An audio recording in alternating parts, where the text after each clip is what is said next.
وعلیکم السلام ورحمۃ اللہ وبرکاتہ۔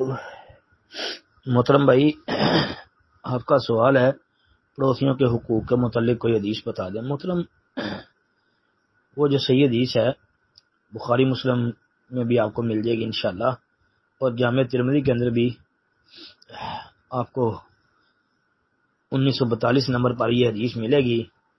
امی عائشہ صدیقہ رضی اللہ تعالیٰ عنہ بیان کرتی ہیں کہ رسول اللہ صلی اللہ علیہ وسلم نے فرمایا، ما زال جبریل یوصینی بالجار حتی ظننت انہ سیورثہ،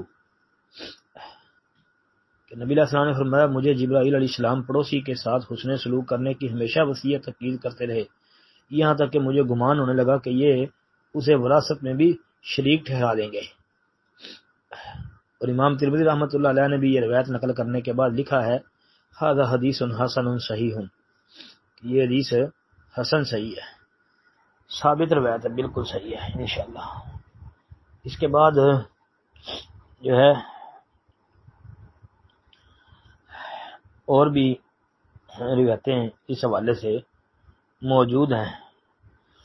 اسی طرح 1944 نمبر حدیث جو جامع ترمذی کی ہے، اس میں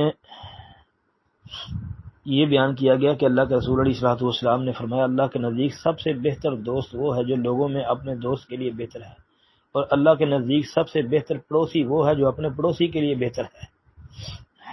یہ بھی انشاءاللہ روایت ٹھیک ہے۔ السلام علیکم ورحمۃ اللہ۔